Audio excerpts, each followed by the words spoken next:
नमस्कार जी। कहानियाँ यादों की में आपका स्वागत है। प्रस्तुत है मेरी आज की कहानी आत्मविश्वास की चमक। रोज सुबह वर्मा जी और मालती जी जब पार्क में घूमने के लिए निकलते थे ना, तो अनायास ही लोगों के मुंह से निकल जाता था, वाह क्या जोड़ी है। इस उम्र में भी दोनों ने एक्सरसाइज करके अपने आप को बहुत चुस्त दुरुस्त बना रखा था। मालती जी के माथे पर सजी बड़ी सी बिंदिया उनको एक अलग ही रूप देती थी। रोज नए सूट और हर तरह के गहने पहने हुए वह इस उम्र में भी बहुत खूबसूरत लगती थी। और वर्मा जी, वह सरकारी विभाग के बहुत बड़े अफसर के पद से रिटायर हुए थे। उनके 2 पुत्र और 1 पुत्री थी। उन सब की शादी हो चुकी थी। उनकी पुत्री का घर भी ज़्यादा दूर नहीं था। अपने घर में भी वर्मा जी और मालती जी अक्सर अपने पोते पोतियों नाते नातियों के साथ कई बार पार्क में भी आते थे और गाड़ी में घूमते हुए भी दिखते थे। वर्मा जी और मालती जी आज भी गाड़ी में अपने पोते पोतियों के साथ दूर सुदूर मंदिर इत्यादि में भी घूमने जाते ही थे। और उनका संयुक्त परिवार, और वो भी सुखी परिवार, आसपास के सबके मन में एक उत्सुकता सी ही जगाता था। लेकिन उस दिन जब सोकर उठे और पड़ोस में मीना जी ने जब बतलाया कि वर्मा जी को तो रात में ही हार्ट अटैक आ गया था और वह इस दुनिया में नहीं रहे। हालांकि उनके बच्चे बहुत दुखी हो रहे हैं और वो तो कह रहे थे कि अगर हमको इतना समय मिल जाता तो हम अपने बाबूजी को यूं जाने ना देते। पर ये सब देख करके मेरा तो विश्वास ही उठ गया। एक्सरसाइज, तंदुरुस्ती के नियम, खान पान में संयम, इन सब का क्या फ़ायदा। वर्मा जी को ना तो कोई टेंशन थी, वो इतने मोटे क्या, वो तो बहुत सुगठित शरीर के लगते थे, सादा खाना खाते थे। परंतु इसके बावजूद भी ऐसे लोगों को भी हार्ट अटैक हो सकता है। क्रिया वाले दिन तो कोई भी मालती जी को देखकर पहचान ही नहीं सकता। उनके सपाट माथे को देखने की तो किसी को आदत ही नहीं थी। उनके काले बाल सफ़ेद में परिवर्तित हो चुके थे और उनके चेहरे पर अचानक से इतनी झुर्रियाँ आ गई। हर एक के बीच में बोलने वाली, हंसने वाली, नए नए फैशन को अपनाने वाली माता जी दूर सबको देखकर सिर्फ हाथ जोड़ती हुई कुछ अलग सी ही लग रही थी। ये तो हमें भी बाद में ही पता पड़ा था कि उस घर में 2 रसोइयाँ थीं और मालती जी और वर्मा जी अपने छोटे बेटे के साथ रहते थे। वर्मा जी की मृत्यु के उपरांत उनके बड़े बेटे और छोटे बेटे में कुछ संपत्ति विवाद की खबरें भी सुनने में आई थी। ऐसे नहीं, वर्मा जी के पास में कोई कमी तो नहीं थी, मार्केट के पास में भी उनका एक डुप्लेक्स फ्लैट था और वो वाला फ्लैट उनके बड़े बेटे को दे दिया गया। अब मालती जी तो छोटे बेटे के साथ ही उस घर में रहती थी, इसीलिए छोटे बेटे को वह वाला घर दे दिया गया। परंतु आज फिर से मालती जी चर्चा का विषय बनी हुई थी, क्योंकि उनके घर से अब रोज रोज जोर जोर से बोलने की आवाज़ें भी आती ही रहती थी। और मालती जी ने अब पहले के जैसे सजना संवरना तो छोड़ ही दिया था। ऐसा लगता था कि मानो वह नहाकर तो आ रही हैं, एकदम उदास सी उनका चेहरे की लालिमा कालिमा में बदल चुकी थी। परेशान सी माथे पर बल उनकी बिंदिया की जगह ले रहे थे। परंतु इसका कारण क्या था? सब लोग यह जानने के तो इच्छुक थे और कुछ कुछ उनके घर से चिल्लाने की आवाज़ों से पता चल रहा था कि जो मालती जी का छोटा बेटा था उसकी इच्छा थी कि वो फ्लैट अलग वाला उसको मिल जाए। वह उस फ्लैट में रहना चाहता था, परंतु उसे अनचाहे ही मालती जी के साथ इस घर में रहना पड़ रहा था।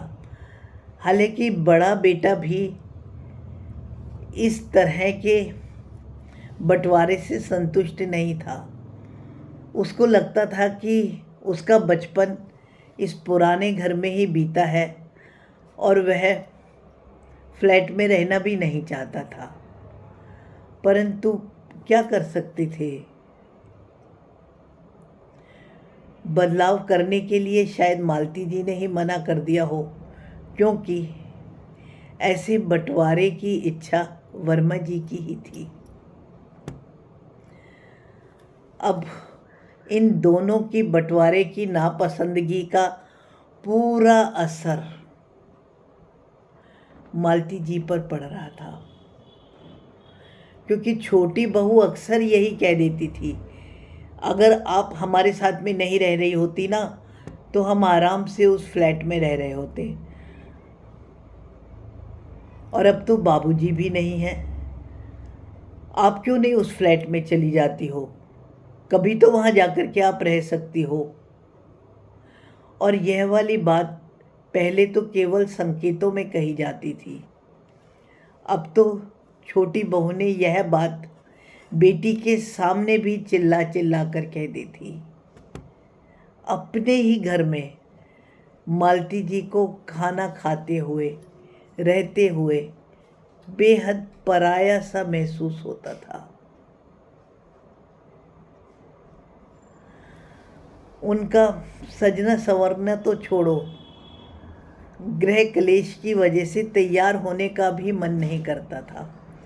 बस जिस दिन बेटी और उसके बच्चे मिलने आ जाते थे तो छोटी बहू का गुस्सा तो 7वें आसमान पर होता था। यह सब देखकर मालती जी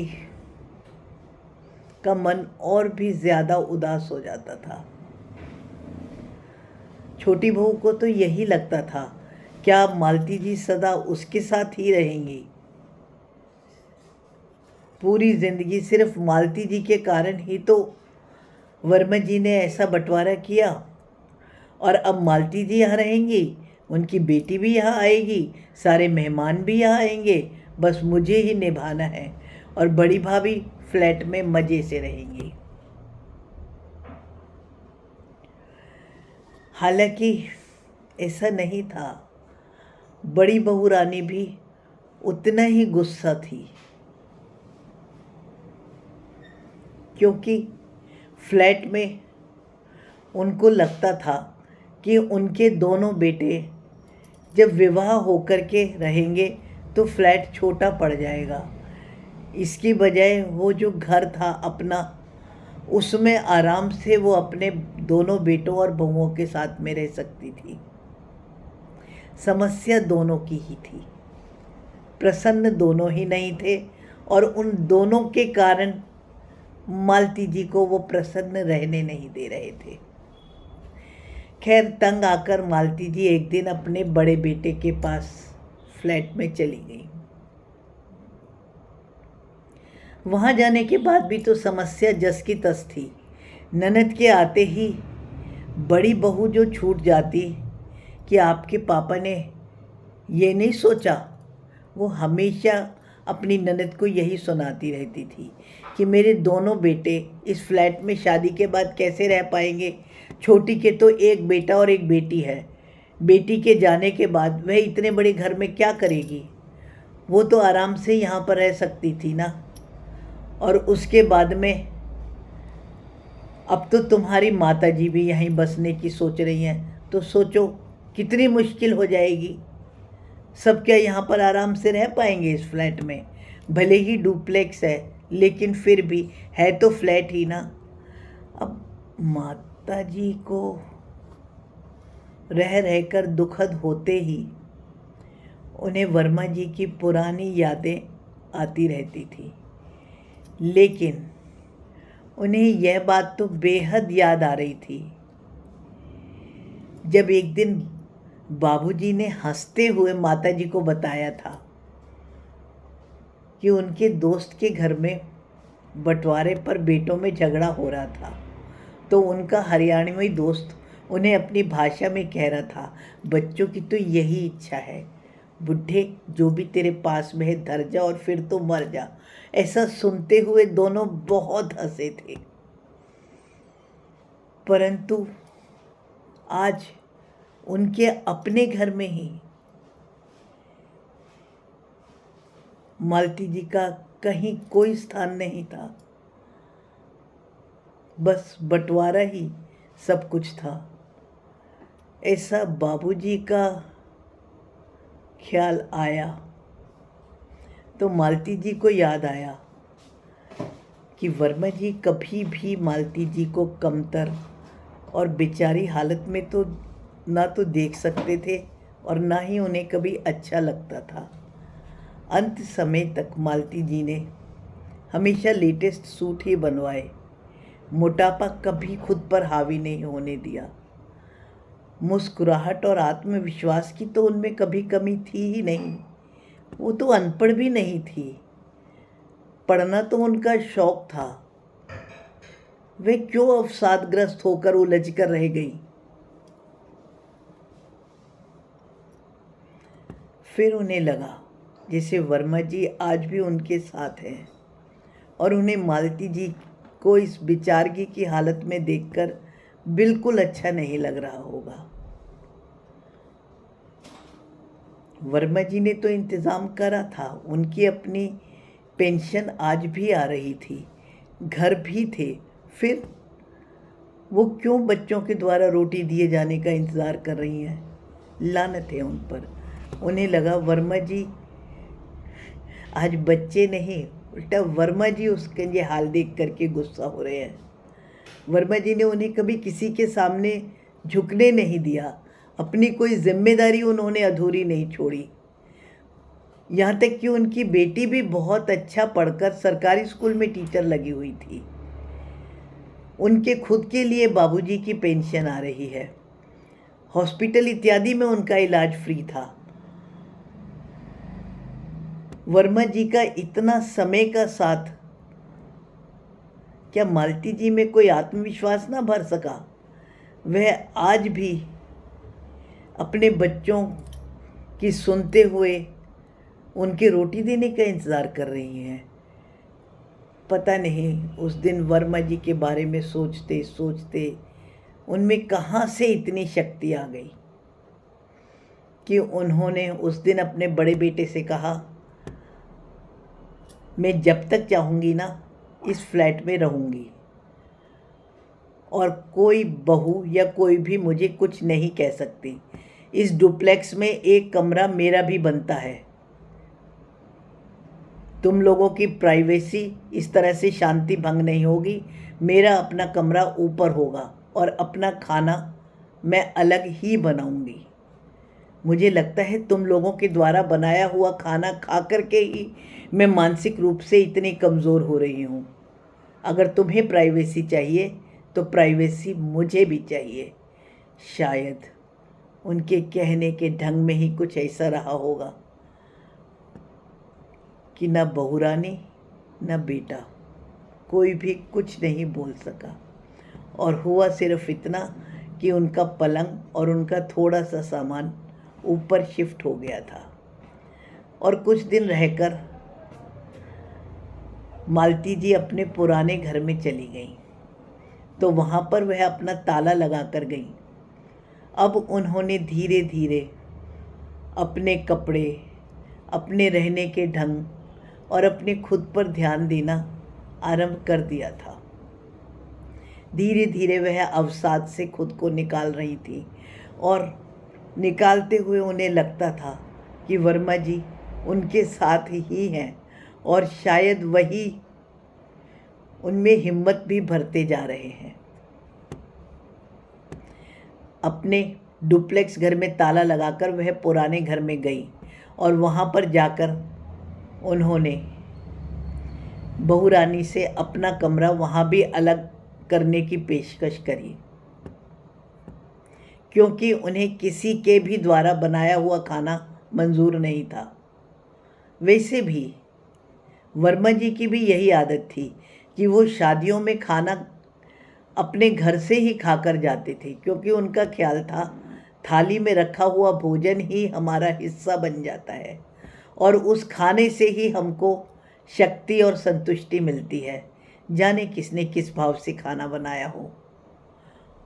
और वह हमेशा मालती जी को यही कहते थे, तुम्हारे हाथ का दिया हुआ खाना तो मुझे प्रसाद के जैसे लगता है। मालती जी अपनी शक्तियों को कहाँ भूल गई थी।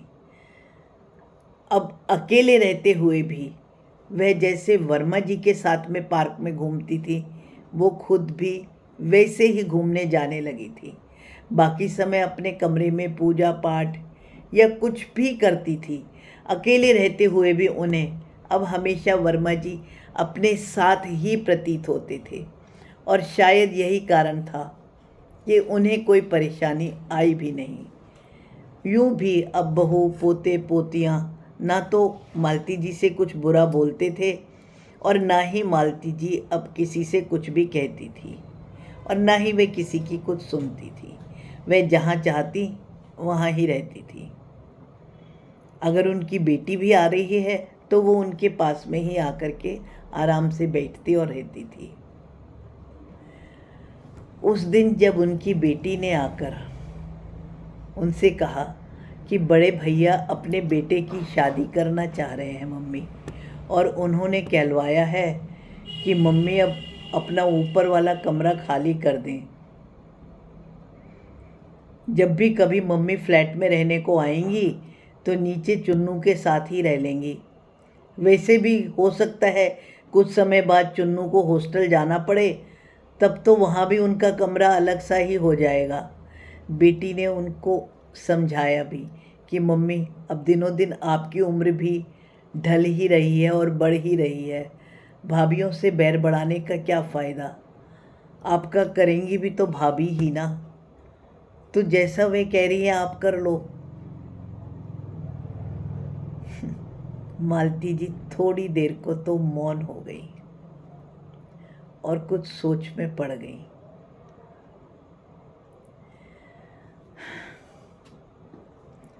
फिर बोली, आगे का तो मुझे नहीं पता।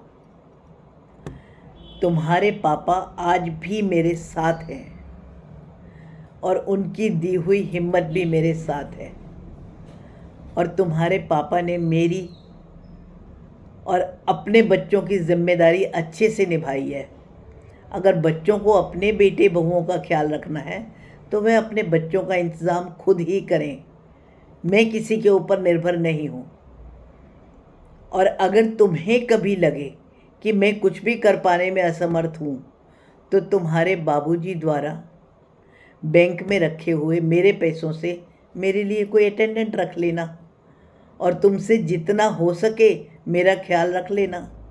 बाकी मैंने अपने बैंक में तो तुझे ही अपना नॉमिनी बनाया हुआ है। तुम्हारे बाबूजी ने अपनी जिम्मेदारी अच्छे से निभाई है, अपना ख्याल भी मैं कर ही रही हूँ। और अब भाइयों को जाकर तुम भी कह देना कि अपने बच्चों के प्रति जिम्मेदारी वे खुद ही अच्छे से निभाएं। ऐसा कहकर मालती जी का चेहरा आत्मविश्वास से जगमगा उठा और उन्होंने सामने टंगी हुई वर्मा जी की फ़ोटो की ओर देखकर उनसे स्वीकृति मांगी। ऐसा लगा जैसे कि वह उनकी बात सुनकर उनको सहमति दे रहे हैं और दोनों जैसे पहले मुस्कुराते थे, मालती जी आज भी वैसे ही मुस्कुरा रही थी। उसके बाद मालती जी ने अपनी बेटी से कहा, मैं तुम्हारे खाने के लिए कुछ सामान फ्रिज में से निकालती हूँ, तुम्हें परेशान होने की ज़रूरत नहीं है और मैं अपनी तरीके से अपनी ज़िंदगी ही जीऊँगी। धन्यवाद जी। क्या ये फैसला सही था? कृपया कमेंट्स द्वारा सूचित करें। धन्यवाद।